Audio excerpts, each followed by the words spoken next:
Magandang araw po sa inyo lahat. Itong video na to ay pag-usapan natin yung itong kantera, tri-kantera o kaya Madre de Agua. So, ang unang-una natin tatalakayin kung paano pagpadami ng kantera at pagtatanim. Pangalawa, saan maganda to sa hayop. Pangatlo, kung paano pagpaparami ng mga kantera. So, tulad nito, ito ay maganda sa mga hayop, sa mga pabo, sa manok, no? So, ayan. Tatry lang natin sa mga manok, sa mga pabo. Ayan. Kikita nyo naman na may hawak na akong kantera. So, isa sa mga paborito nila to.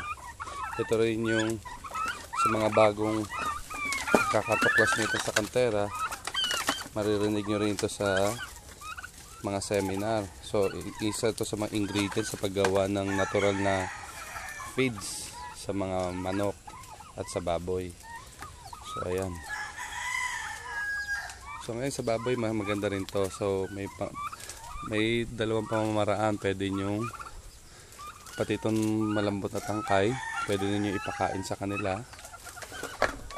Napakalambot kung kaya nyo putulin. Yan ang ibibigay nyo. Okay. So, sampulan natin sa baboy.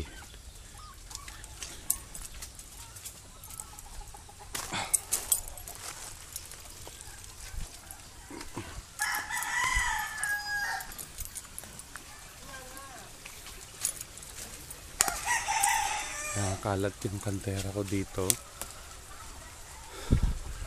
So, nakaramik lahat ng kantera dito.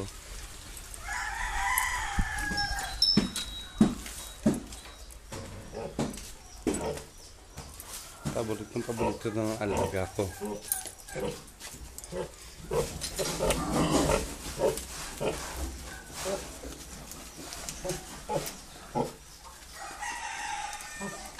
So, gustong-gusto siya. Ito po ay buntis din po siya. Meron po siya mga benepisyo. I-search na lang po sa Google kung ano yung mga minerals niya, vitamins, o yung pinaka-protein. Pero may food protein siyang ginagawa or kasama dun sa benefits niya.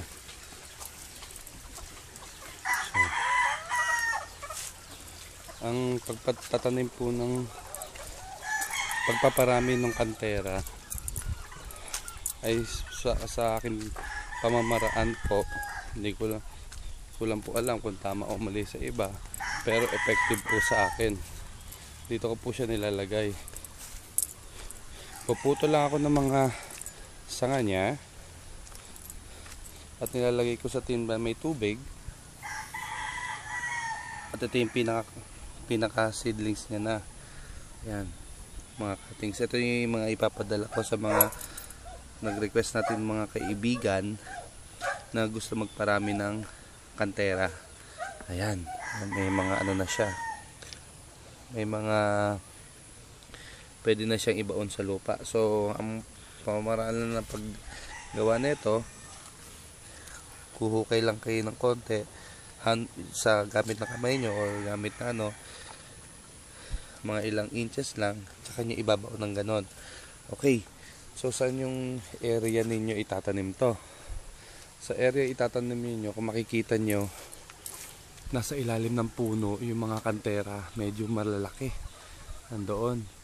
Tapos yung mga kanterang tinanim ko sa walang puno, medyo hindi siya lumalaki. Papakita ko po sa inyo.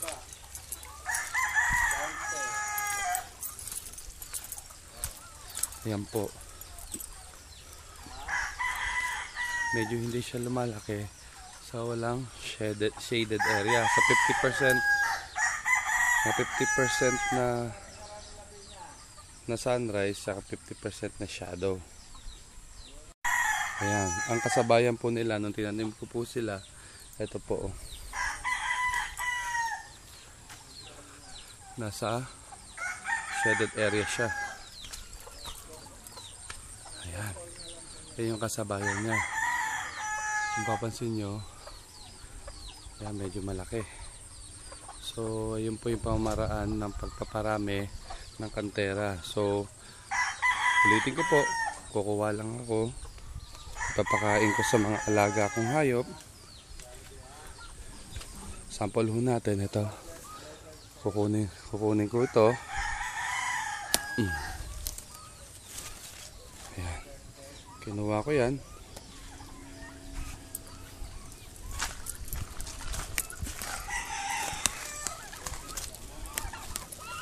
Tapos, ito ibibigay ko sa kanila. At ito naman,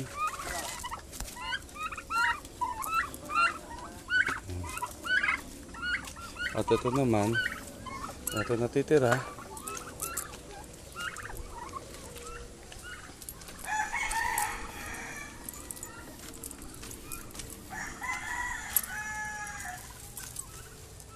Ito po yung mga ginawa kong compost, no? Galing sa tae ng baboy. So ayan. Sa susunod i-discuss natin paggawa ng compost. Vermiculture, FPJ, FJ, Labs.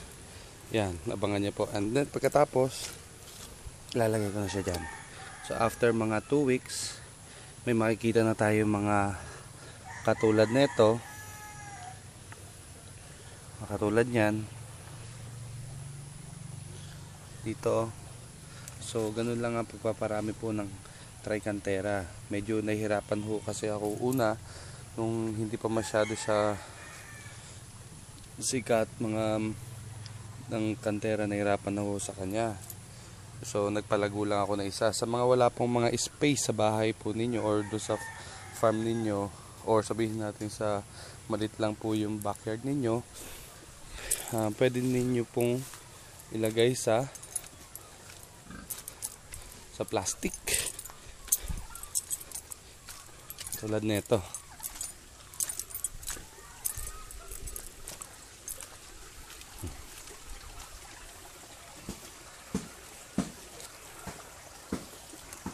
Pag lumaki na siya, pwede ninyong ilagay sa sako na tulad nung ginawa ko dito. Ayan. Nakasako po siya.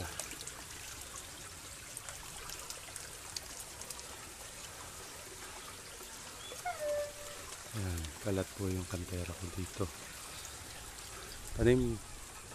Parami lang ako na parami ng kantera, no? Paborito po ito ng mga alaga natin, mga hayop, baboy, manok. So tingnan naman po natin sa manok. Pasensya na po kayo dahil kailangan ko magmadali ng pagsasalita dahil medyo low end pong gamit kong cellphone.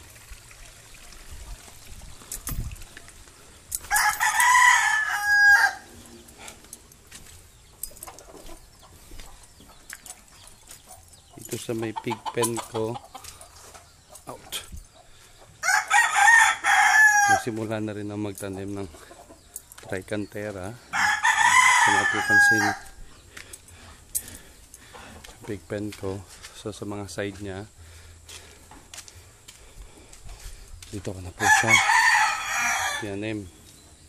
Kaya lang mukhang paborito siya ng mga alaga naming manok. Ito nangyayari sa kanya. Ayan.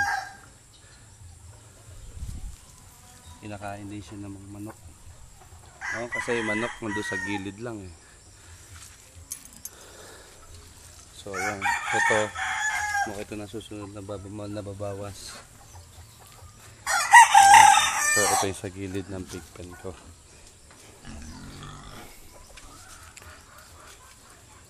So sa mga nais pong